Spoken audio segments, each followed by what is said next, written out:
important point, and as you know, we have not a long time available for this item.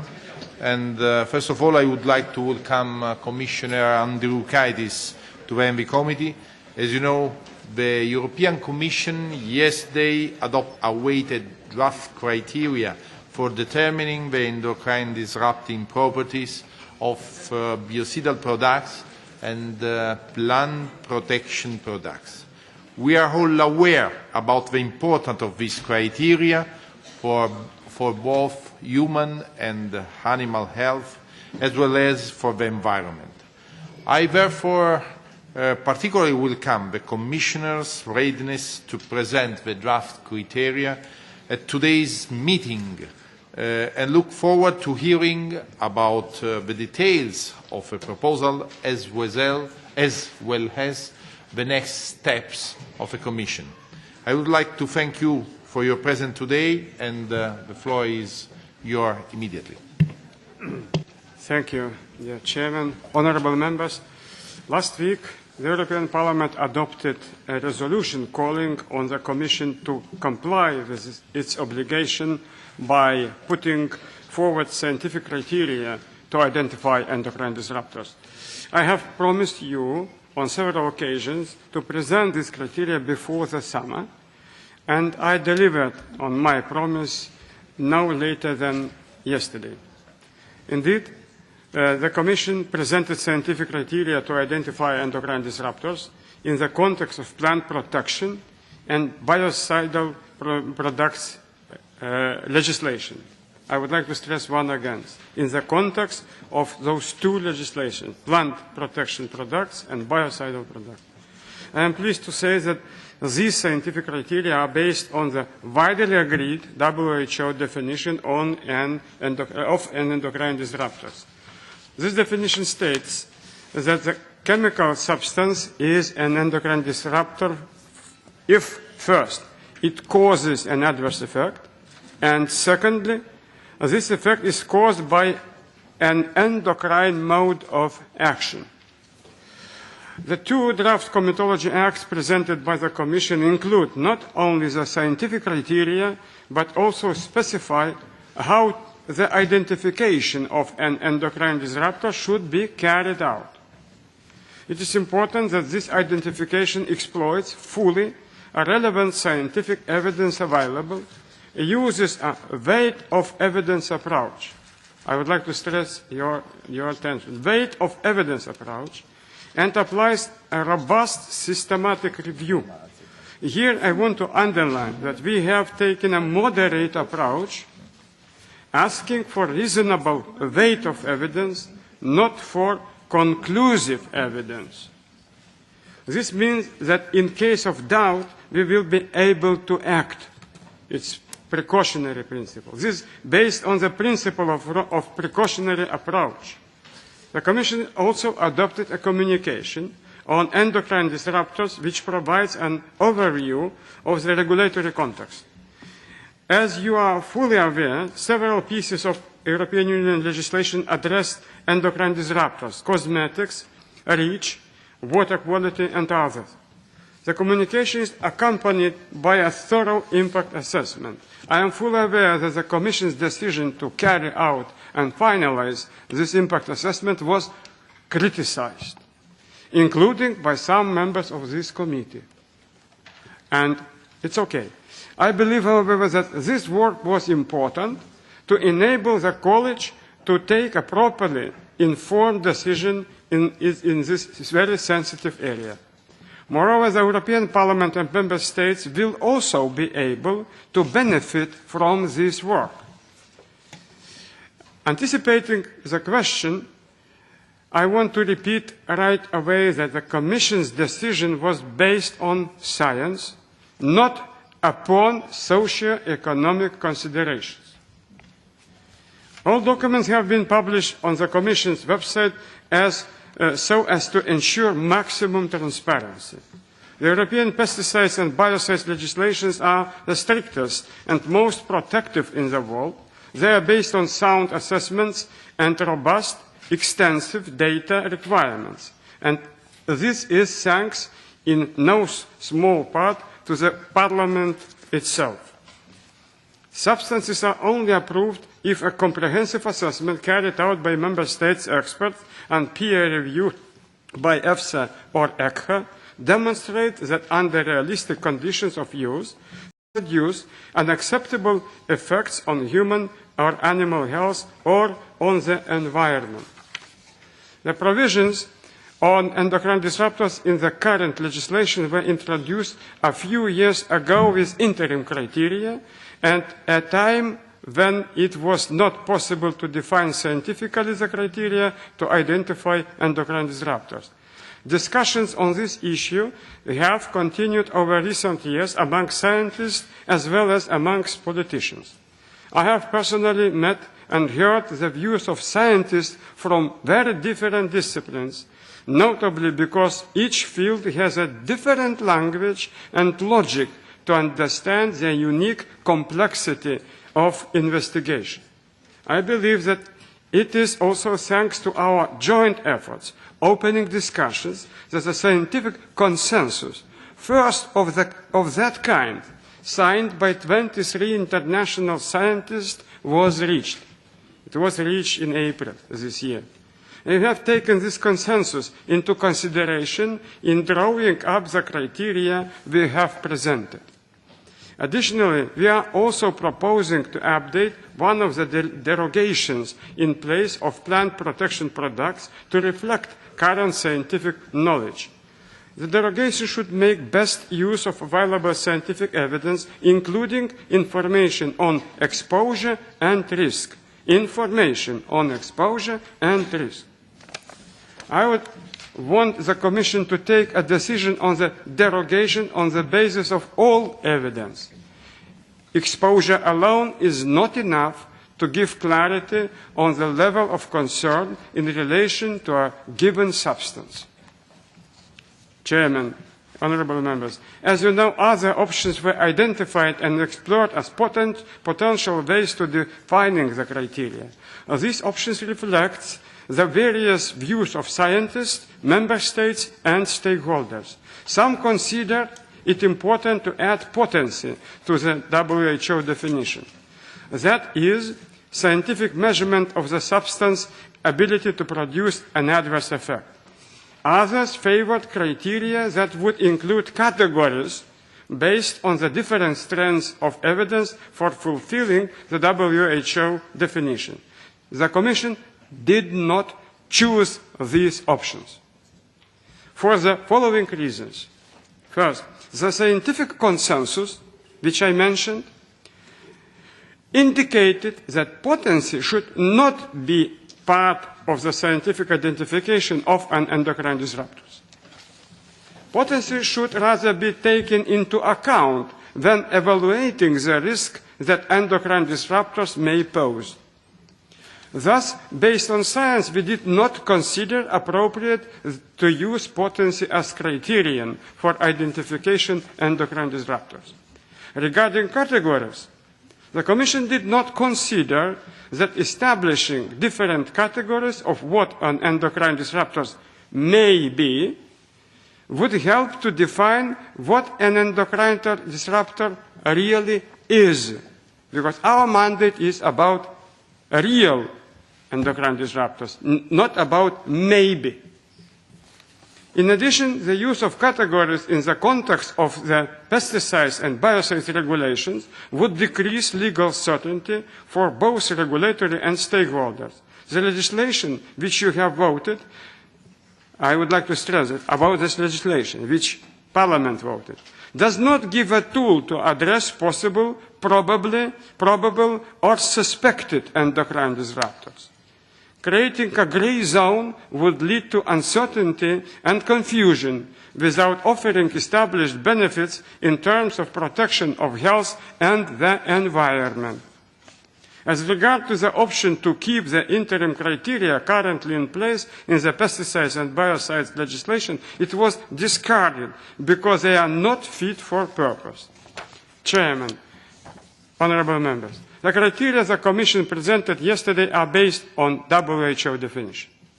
It is scientific, fit for purpose, and can guarantee that the high level of protection of human health and of the environment set in our regulation on plant protection and biocide products will be maintained.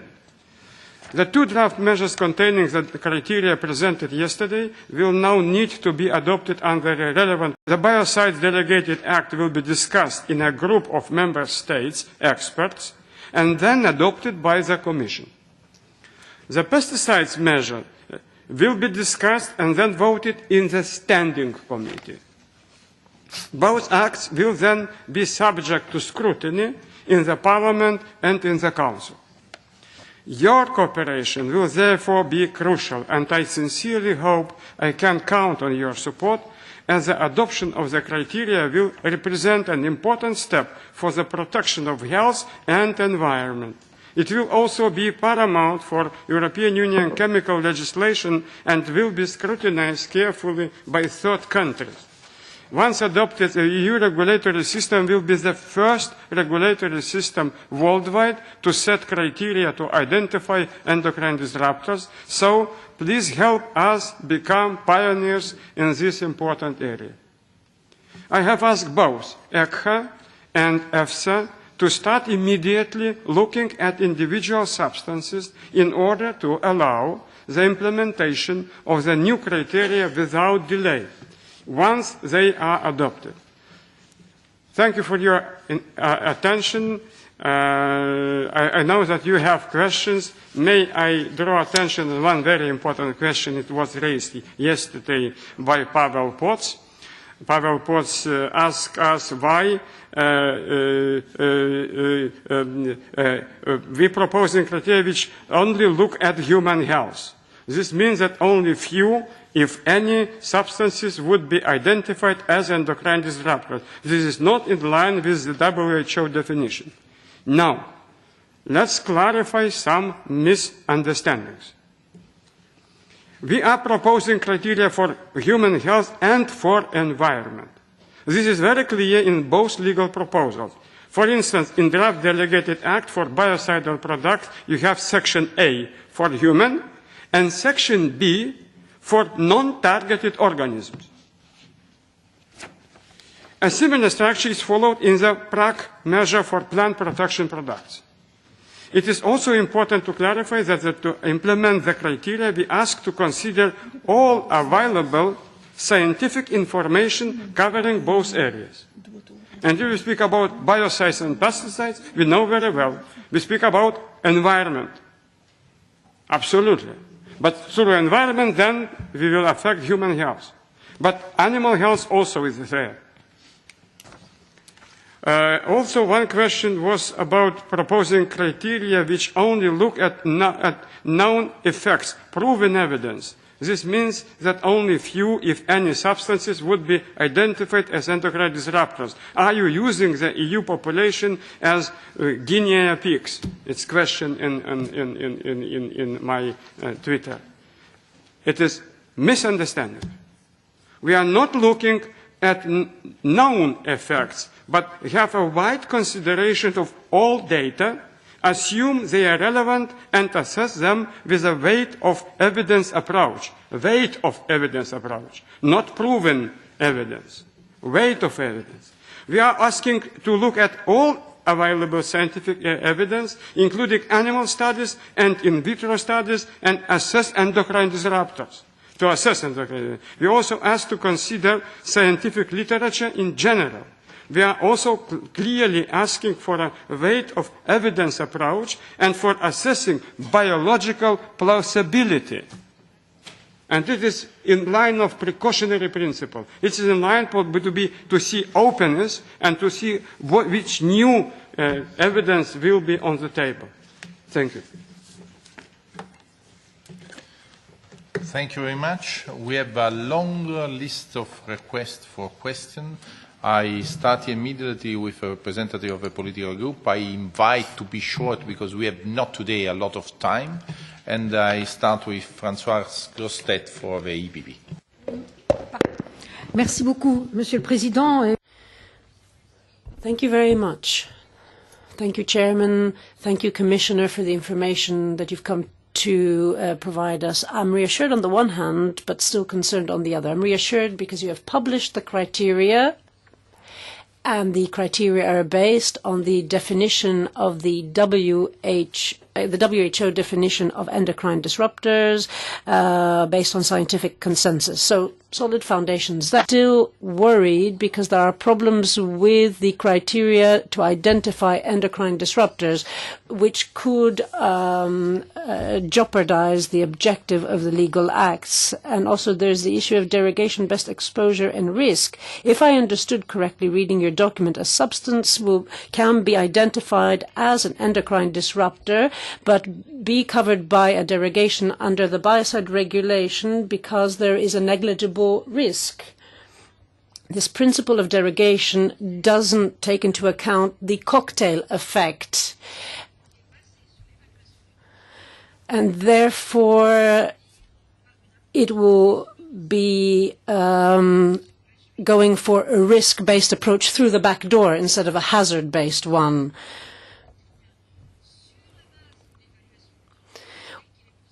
Now, the biocide regulation takes a certain approach, but by introducing the derogation system based on a risk analysis, I think that there's a real problem.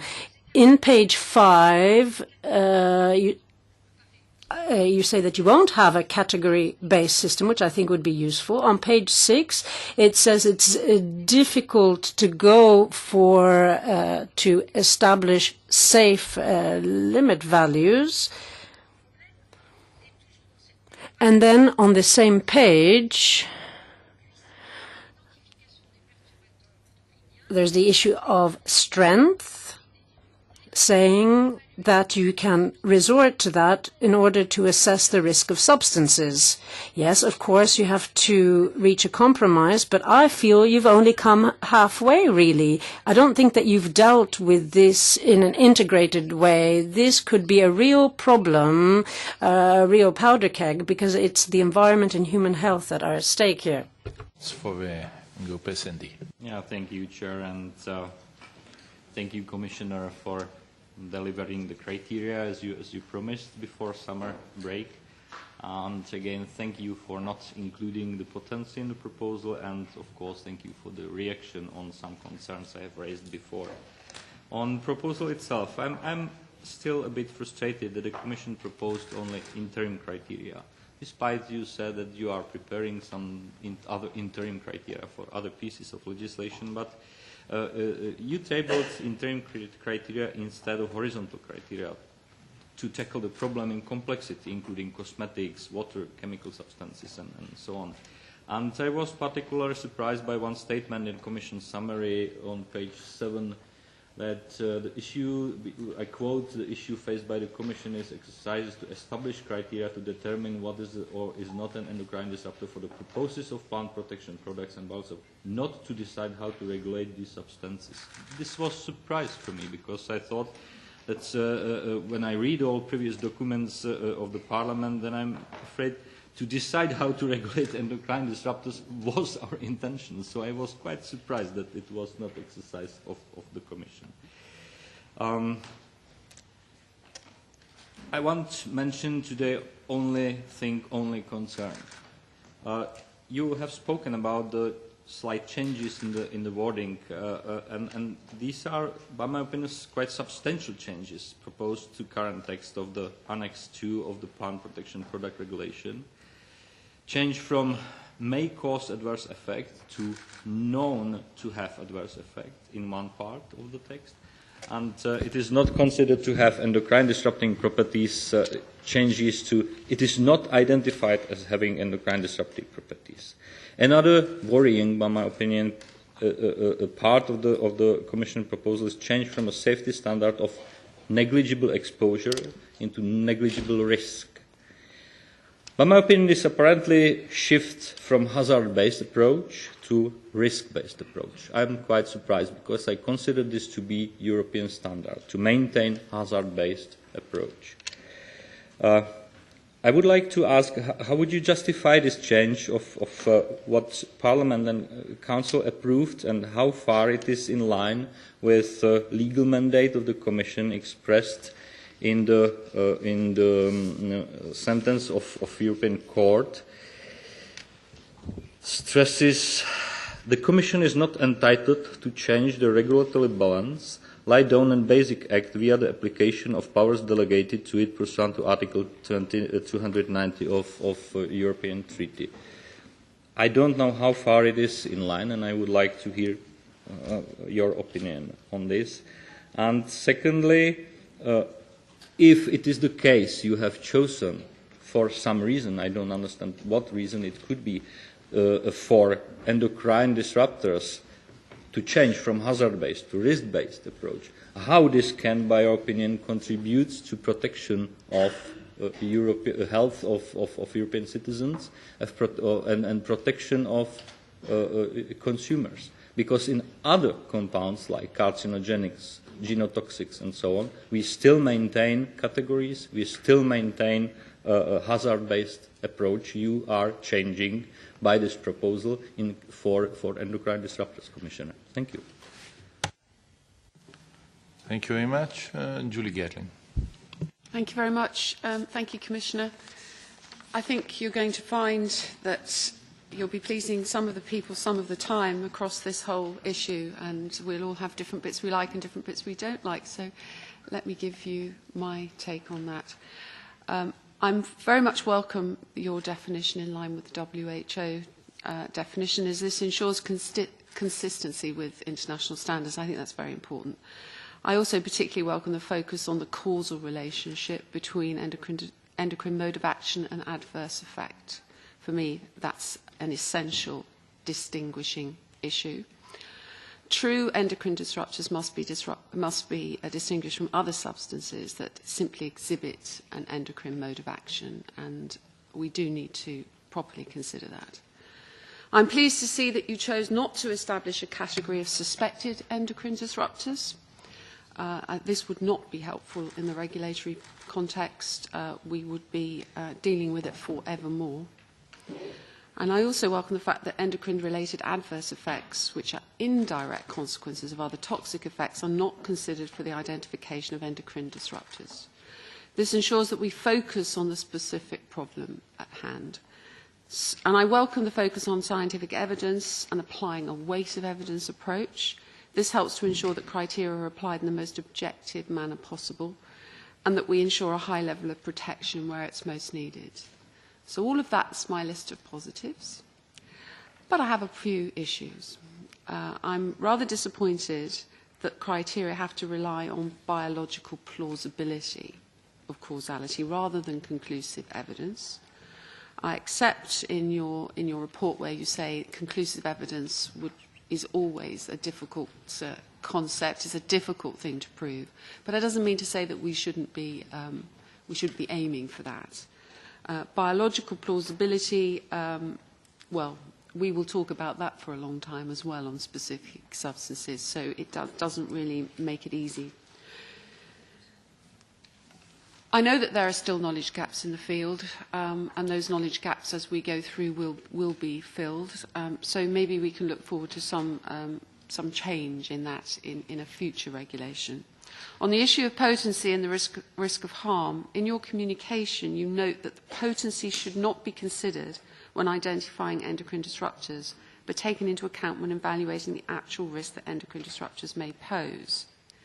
However, now that we have the criteria, the legislative framework is supposedly complete, and there's no place for this cited risk assessment, only in derogation.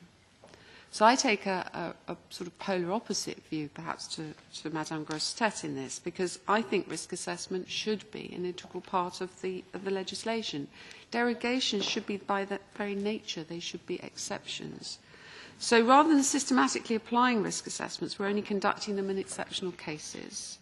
And I predict that there will be very, very many of them, and that we will end up in a mire of what we can only call bad regulation, because the derogation and risk assessment process will take over.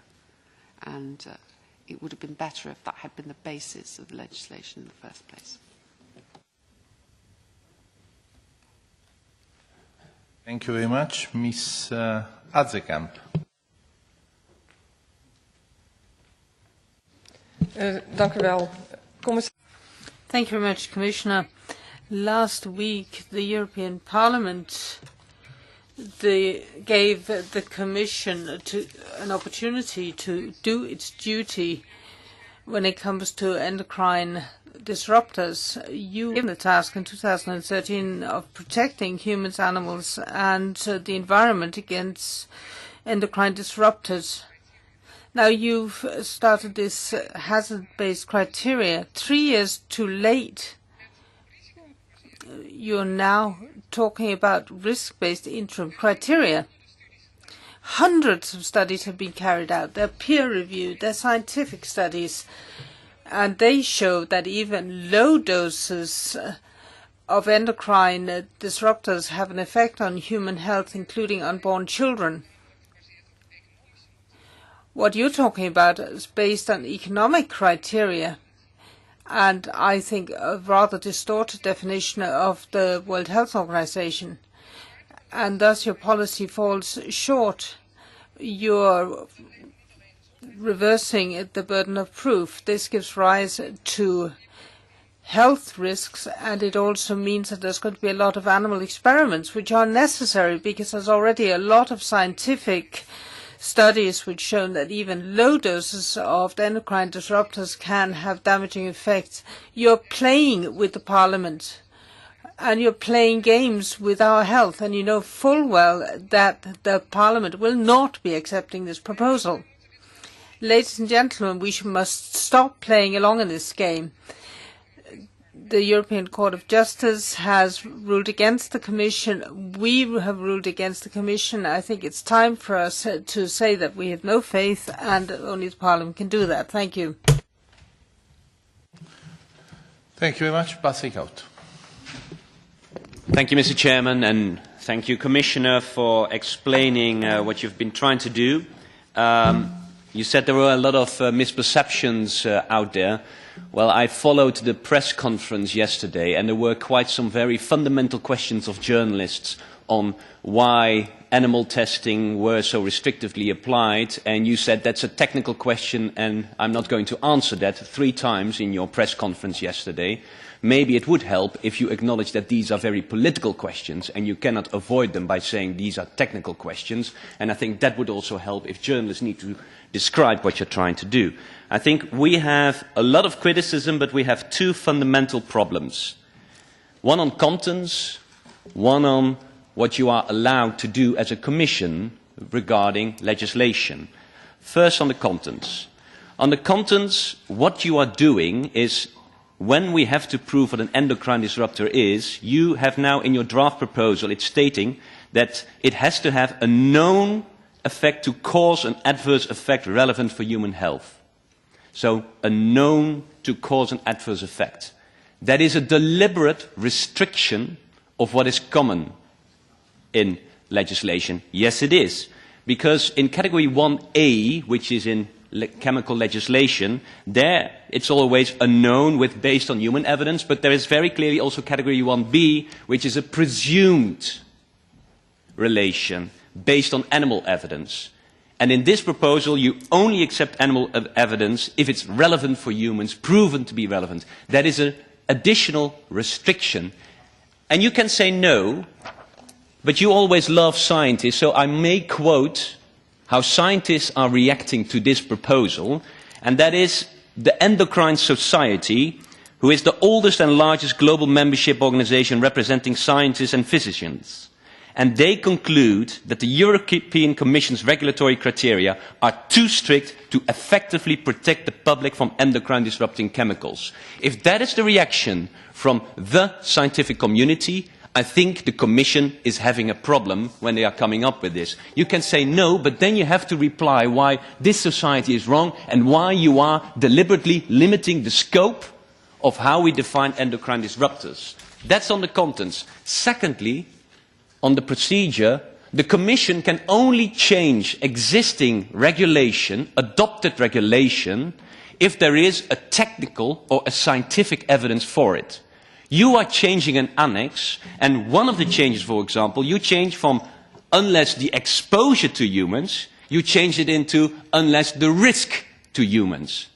So you change it from exposure to risk. You are doing that.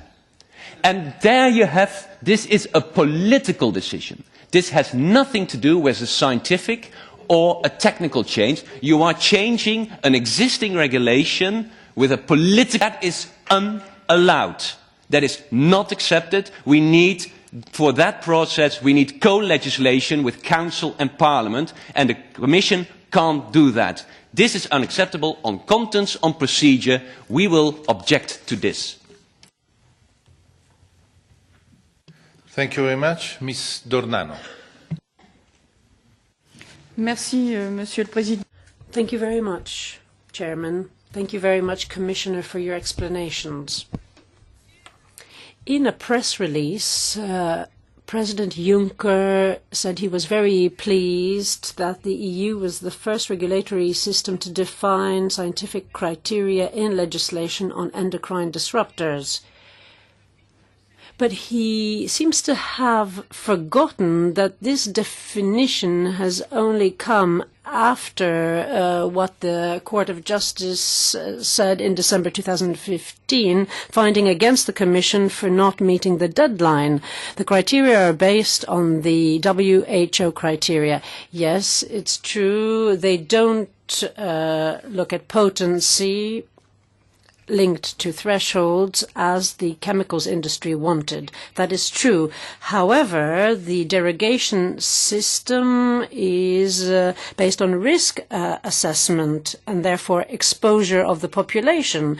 So before any regulation on a substance is adopted, there is going to have to be a risk analysis or risk assessment. So that means that we're going to have to wait once again before there's protection against these substances. The WHO published its definition 14 years ago. Don't forget that.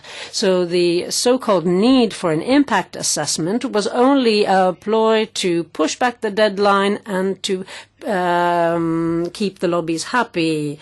The Commission asked EFSA and the ECHA to assess certain substances that could be endocrine disruptors. We have to consider that EFSA thought that glyphosate was probably not a carcinogen, unlike what CERC believes, and CERC is part of the WHO. So my question to you, Commissioner, is the following. Next time there's going to be controversy between the WHO and EFSA, which authority are you going to heed? The second question is, if the precautionary principle prevails, as you say, does that mean that those member states that want to be more cautious and want to ban substances will be able to do so without any problem and without the risk of being taken to court because they're creating obstacles in the single market? Thank you. Pargnon. Monsieur le Commissaire, tout d'abord je voudrais saluer le... Commissioner, let me begin by welcoming your presence here and the presentation you've given us here in the Environment Committee. I think that is a first. Are you having an exchange of views 24 hours after the presentation that you made to the College of Commissioners? And I think that's an important point to emphasize. Now, on the legislative package proposed, well, there are certain good things about it that we should mention, and then there are elements that we need to look at together to try and improve them. Now, the 4 scenarios on your 17th of June 2014 roadmap. Now, when it comes to scenario 2, you've based yourself on the WHO definition and the international program on the safety of chemical substances. And there's a list of endocrine disruptors there. And I think that the approach that you're proposing doesn't take account of the potency of a substance as industry would like. And I think there we have to welcome the decision you've taken. So we welcome your proposal. But many of us regret that you've excluded any reference to a categorization of substances. I mean, classing them differently when they're active substances, suspected disruptors or proven disruptors. I think that really would have shown progress, as many endocrinologists point out. Potential negative consequences of a substance can't be excluded. And so the definition that you have under scenario 2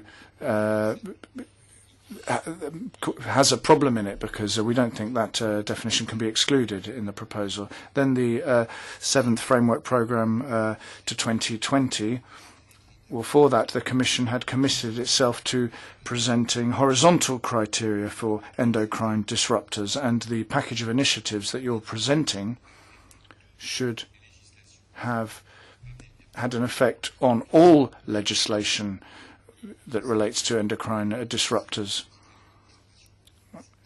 As you said in your disruption, they're everywhere: pesticides, children's toys, packaging. They're in some medical devices as well. So endocrine disruptors are everywhere. So we're very aware of the opposition you must have faced in the College of Commissioners on this issue, but we believe and regret that your position wasn't able to carry the day vis-à-vis commissioners who are perhaps more concerned of the economic impact of this classification rather than its health and environmental consequences. So there, once again, I think we'll be able to help you by examining this legislative package and enabling you to go further, as you wanted to at the start when it came to this more in-depth classification, which would enable us to take more account of the health and environmental consequences or effects of endocrine disruptors. Thank you. Konečná. Děkuji. Především i mě dovolte poděkovat panu komisaři, že si na nás udělal čas v tak krátkém čase. I'd like to thank the Commissioner for coming to us so quickly after the presentation of the proposal yesterday. I just want to ask some questions in the context of the presentation yesterday. Yesterday you claimed that the Commission used the second variant of the WHO definition, but that's not true, because that second variant does not have the demand for proof of a negative impact on health. It doesn't require a proof. So here you are reversing the burden of proof. It's always been the other way around in the EU. We always had the precautionary principle, and now we don't. Through this hazard-based approach, you've chosen to do without the precautionary principle. It's not on. It's contrary to the requirements for good legislation. I could live with something based on scientific evidence, but we know what the situation is. If we look at the evaluation of glyphosate from EFSA, we've not yet got any scientific studies which criticize this substance.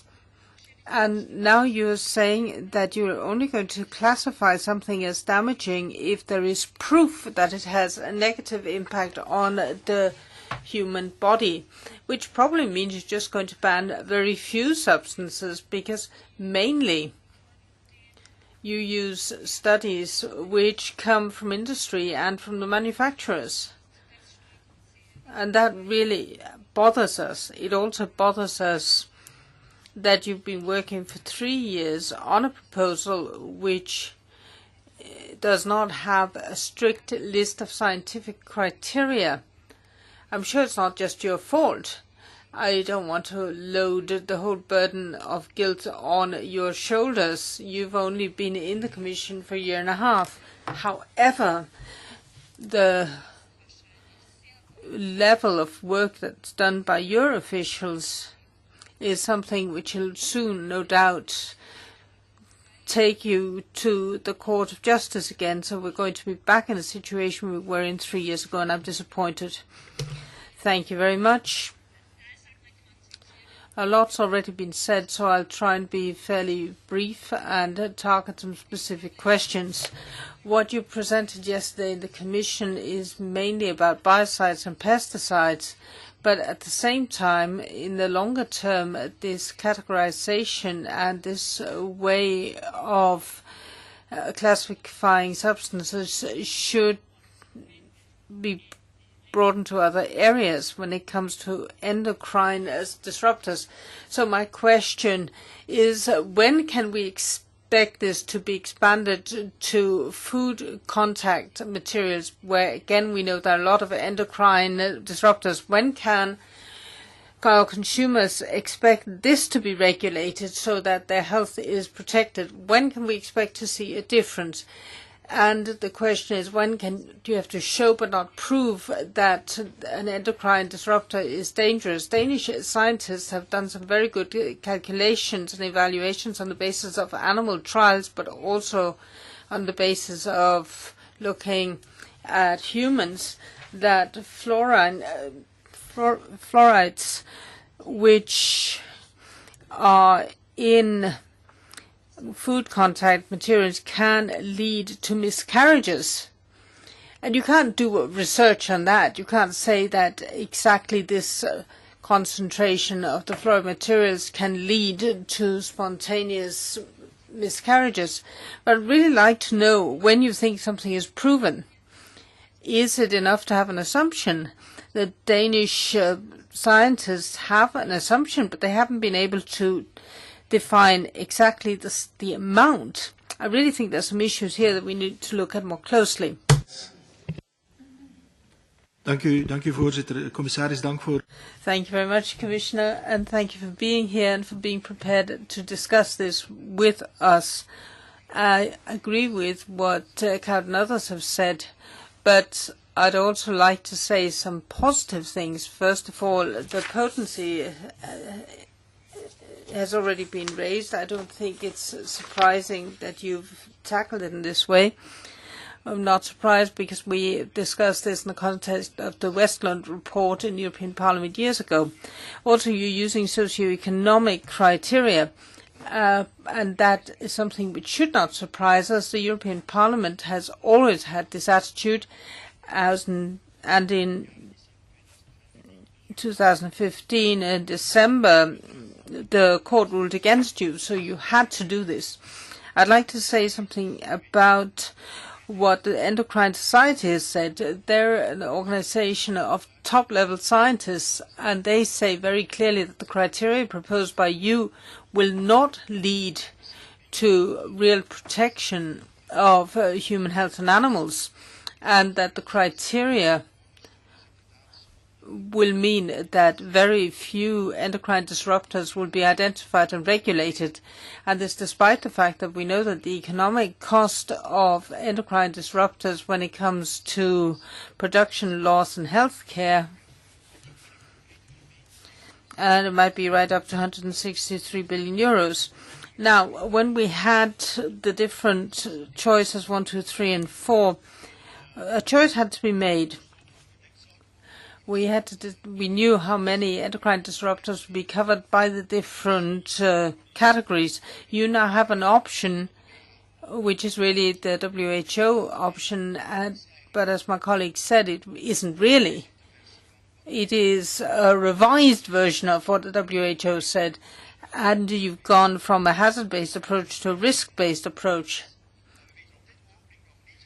And we have no idea at this stage what your approach is going to mean in real terms. We don't know how many endocrine disruptors will actually be covered by your definition. Do you know? Do you know how many endocrine disruptors will be covered? And if you don't know, when will you know? And then the second element, and here I support Bas Eickhout, you've gone from hazard-based to risk-based. That's contrary to legislation.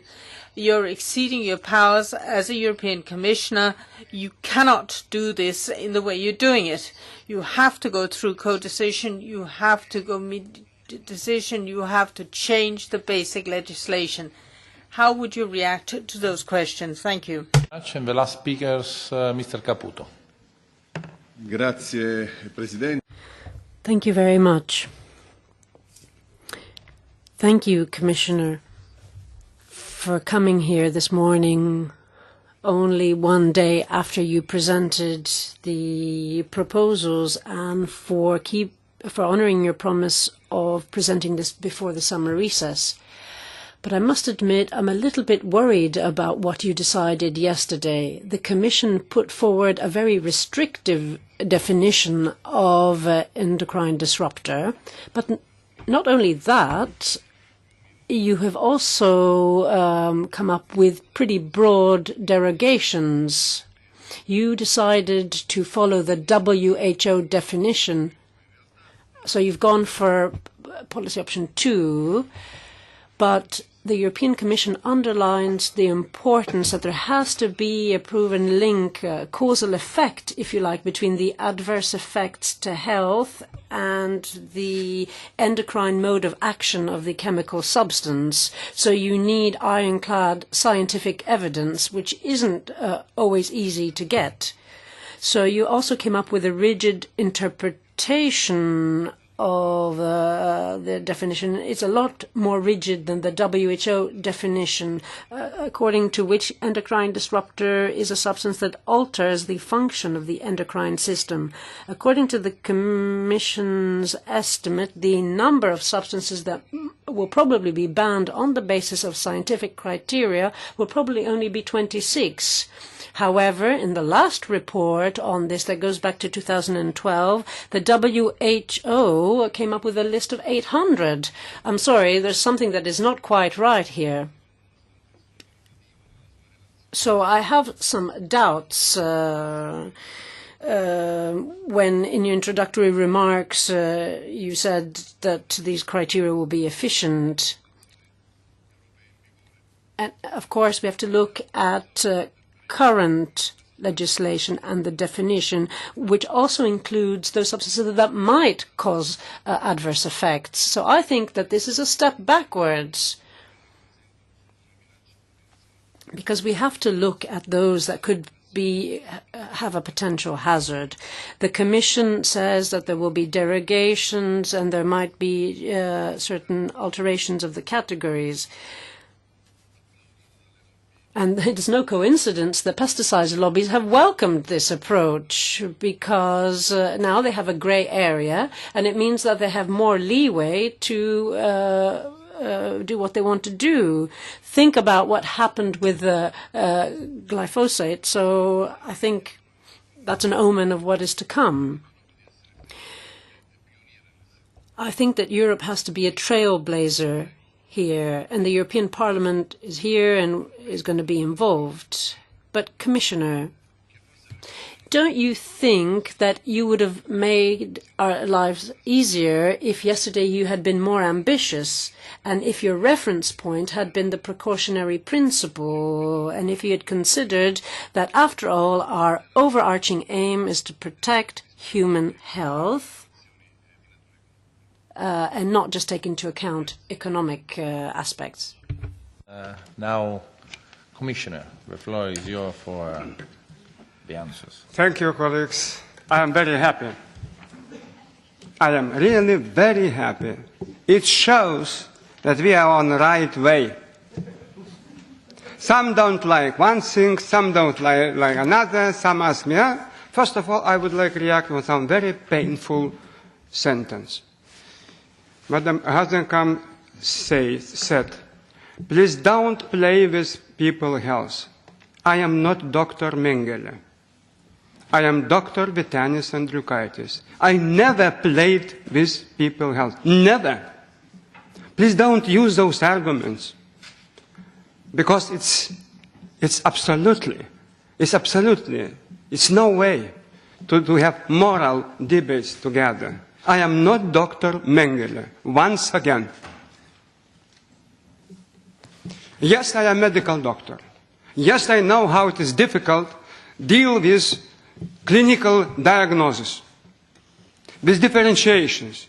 You mentioned endocrine disruptor society. I would like to draw your attention on statement of scientists, because I am not judge on science, and you also not judge on science. And endocrine society has one view, okay, I respect. But toxicological society has another view, I respect. You all mentioned issues. Of course, we know very well.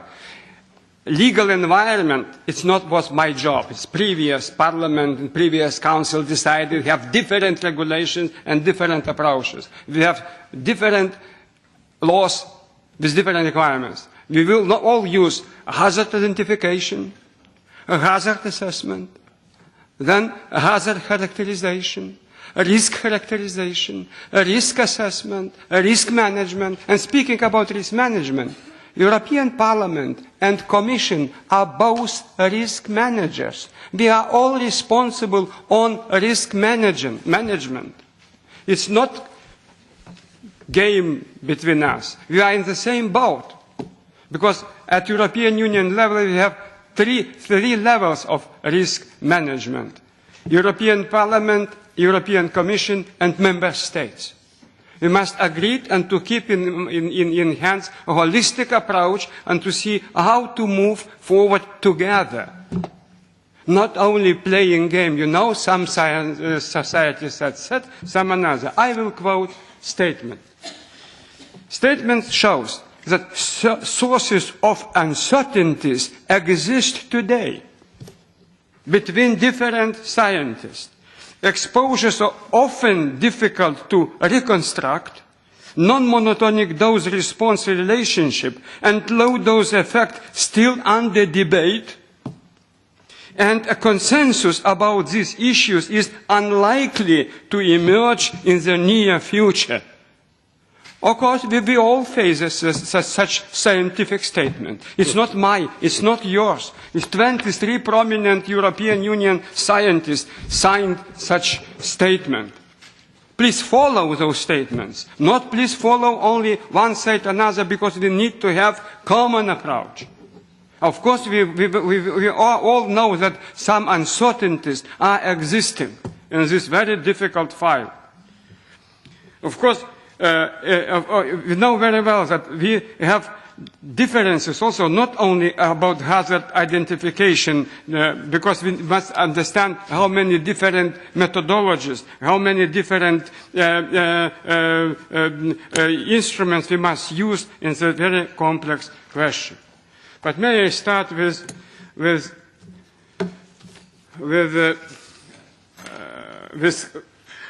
Grossetti mentioned question about hazard approach. The hazard approach, hazard-based approach of the pesticide and biocide regulation has not been changed. Under these two regulations, if a substance is identified as endocrine disruptor, it will be banned, unless strict derogations apply. Many scientists have confirmed the importance to take action of all scientific evidence, consideration of dose-response relationship, including potency, exposure assessment, and risk characterization. In short, exposure alone is not enough. We need a full risk assessment. Therefore, the Commission decided to consider these options to update the pesticide derogation, to enable the Commission to take a full informed decision when it decides to use the derogation. I have said that 20 renowned scientists signed a consensus statement that they said that potency should not be part of the scientific identification of endocrine disruptors. This statement also says that to assess risk from endocrine disruptors, elements such as dose-response relationship or exposure assessment need to be considered. You must understand all complexity of issues. Categories of suspected or presumed endocrine disruptors will not help to define what is an endocrine disruptor. Because maybe not means is, because from regulatory point of view, we must act immediately, keeping in mind real categories. Categorization would bring no benefits to protect health and the environment. It would only create a gray zone without legal certainties for regulators and stakeholders, because there are no regulatory consequences foreseen for categories of endocrine disruptors in the pesticides and biocides legislation. My mandate is from pesticide and biocide legislation. Some mentioned horizontal issues. Frankly speaking, we all facing problems how to move forward, because we have REACH, we have cosmetics, we have food contact materials, we have water directive, we have many legislations. How to move forward? It is not today's question. Today's question to describe endocrine disruptors criteria and then to see how to deal with biocides and pesticide regulation. It's my legal mandate only at the moment. But if we will see possibilities to move forward, okay, we'll start those discussions. It's nobody's against. I know very well. Because for me, it's also a little bit strange. If in two legislations, biocidal and pesticide, we have, if it is endocrine disruptor, we must ban. But if it is in food contact material, you have different regulation. Why? I don't understand.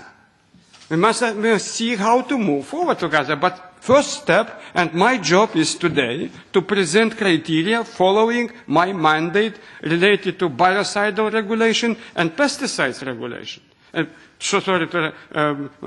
Plant protection products regulation. Of course, then I think we will be open to debates how to move forward. Speaking about what my colleague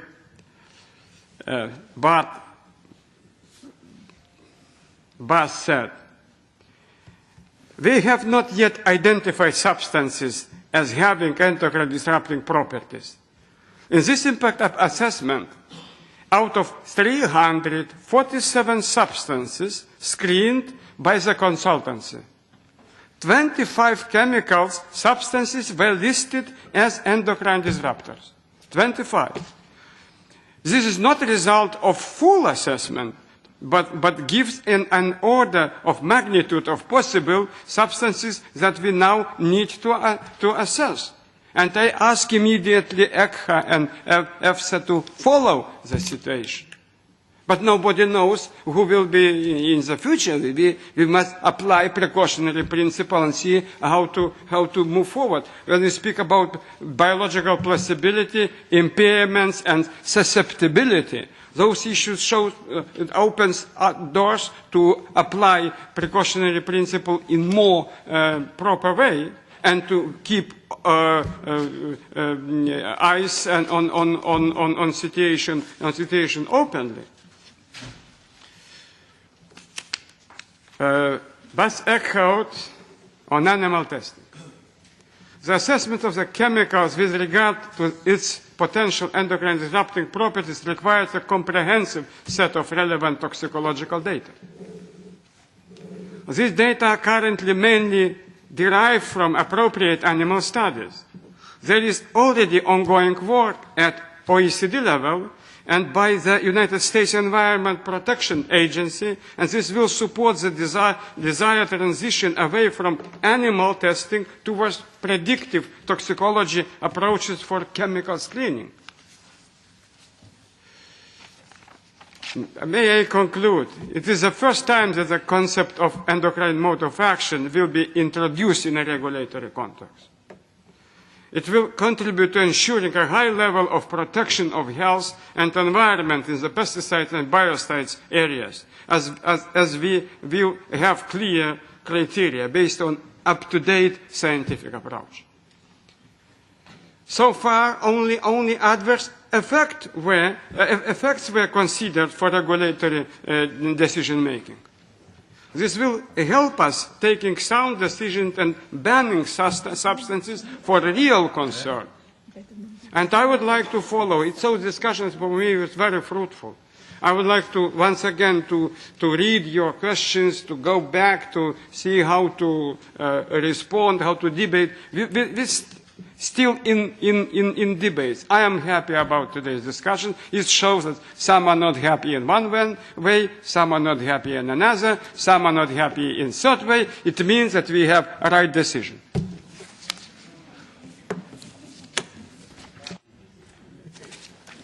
Thank you very much. I want not that different. It's political also. It's political. I am not in Green Party. I am in I see all colors in health. Okay, then let's do co-legislation. Dear colleagues, we close here the debate on this point. We thanks the Commissioner for being here, and we have listened some answers. Probably not all we have want to listen, but okay. We have time to discuss the point, and we have the possibility also to object if we want on the proposal coming from the Commission side. Thank you, Commissioner, and we continue our meeting. Thank you. So.